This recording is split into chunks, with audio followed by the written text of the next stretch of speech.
Halo penikmat film, balik lagi bersama gue Hadit Movie Time di ruang film. Ya masuk silakan.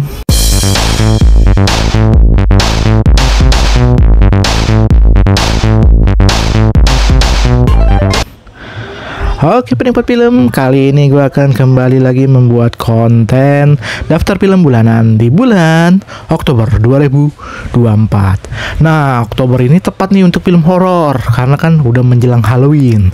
Jadi harusnya sih banyak film horor yang tayang, baik itu Indonesia ataupun mancanegara. Kira-kira ada film horor apa yang tayang di bulan ini? Yuk kita simak semua deretan film yang tayang di bulan ini. Kita mulai dari part pertama, film Indonesia. Ini dia di daftar film.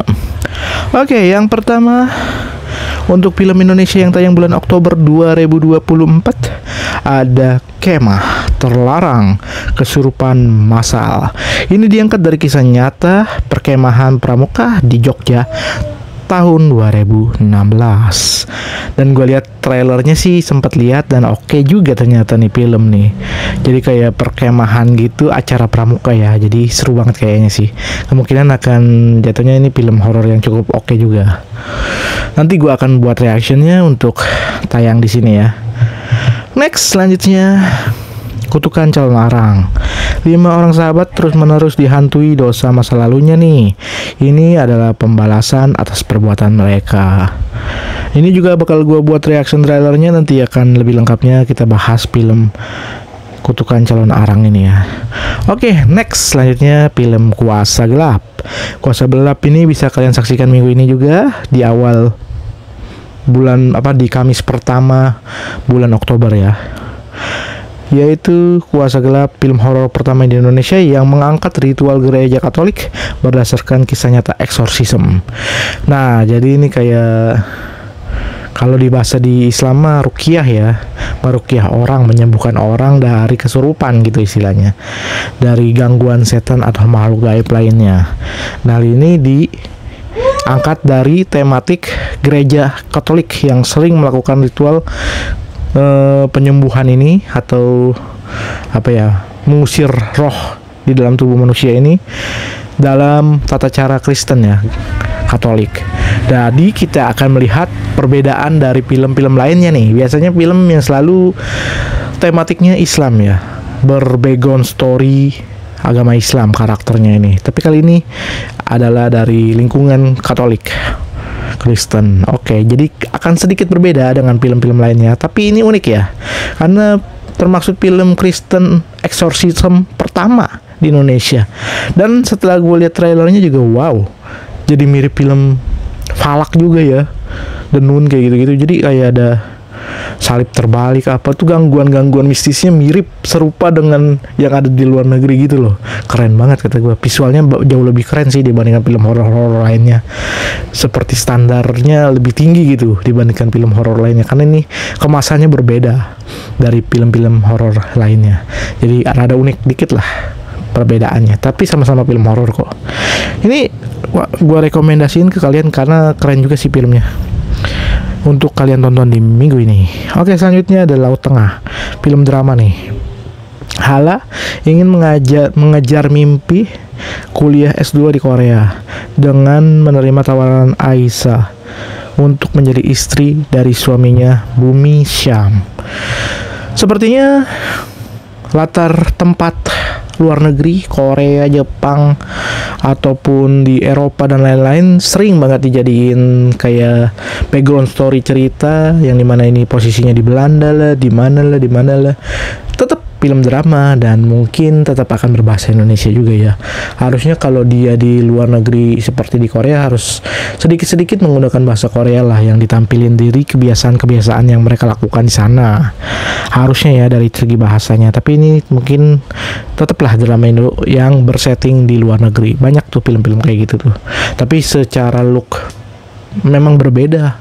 Pemandangannya berbeda dari di sini, jadi kayak lebih wow, keren juga sih sebenarnya. Tapi di Indonesia juga tidak lebih keren, bahkan lebih unik ya kalau mengangkat budaya kayak Jogja. Seperti kemarin AADC itu keren juga tuh, latar tempatnya di Jogja, tapi kemasan Jogjanya itu terasa kental banget gitu, jadi gak kalah lah dengan yang di luar. Ya tergantung sutradara dan pembuat filmnya ya mau syuting di mana. Next selanjutnya Pulau Hantu. Kalian tahu Pulau Hantu 1, 2, 3 yang ada Ricky Harunnya, ada siapanya lagi tuh? Wah itu pokoknya terkenal juga tuh. Dan gue nonton banget tuh 1, 2, 3-nya. Dan keren juga sih. Emang hantunya spesialis yang nah itu.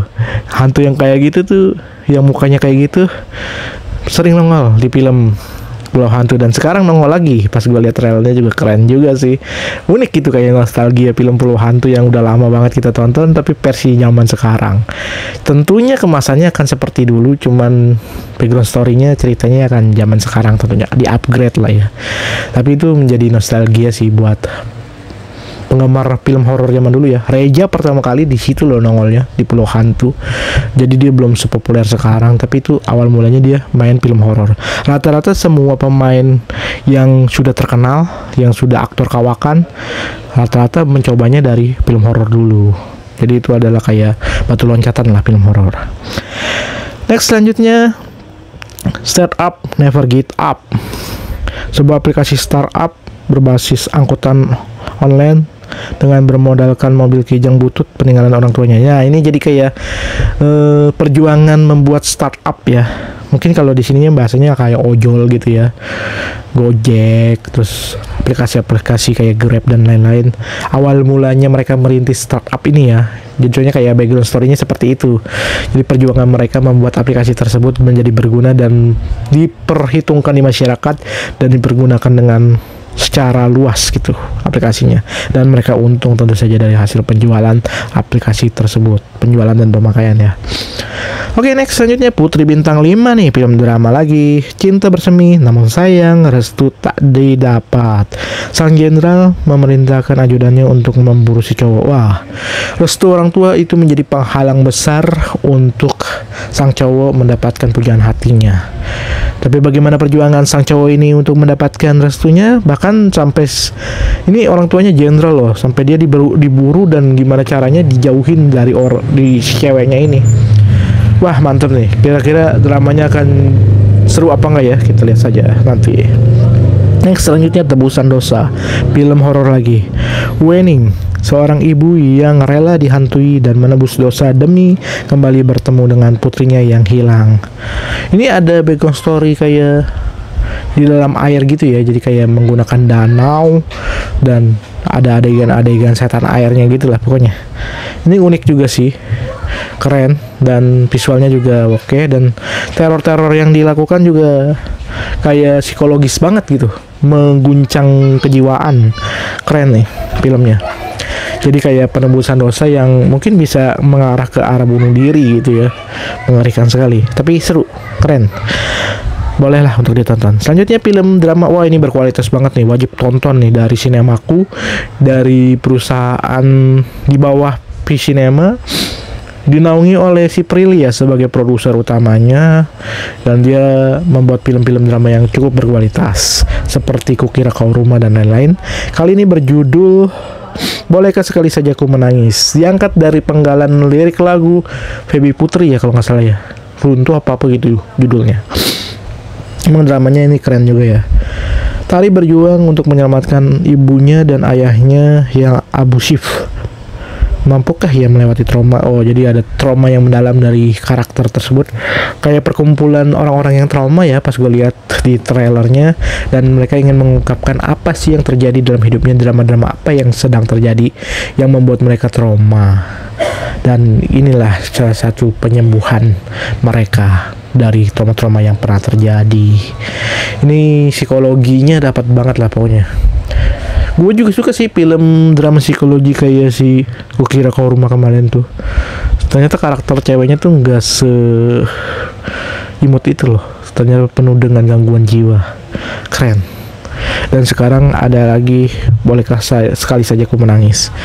Karakter Prilly di film-film drama makin keren ya, dan dia juga pernah sukses dapat Piala Citra di film Budi Pekerti ya. Jadi sudah tidak diragukan lagi lah kualitas acting dari Prilly dan orang-orang di sekitarnya. Tentu saja ada Dikta juga kalau nggak salah dan lain-lain. Oke, selanjutnya Perewangan, film horor lagi. Makhluk yang membantu mencapai kejayaan materi dan membayar nyawa dengan orang-orang yang dikasihinya. Kayaknya lebih ke pesugihan gitu ya. Kayak menumbalkan orang-orang di sekitar untuk kekayaan pribadi.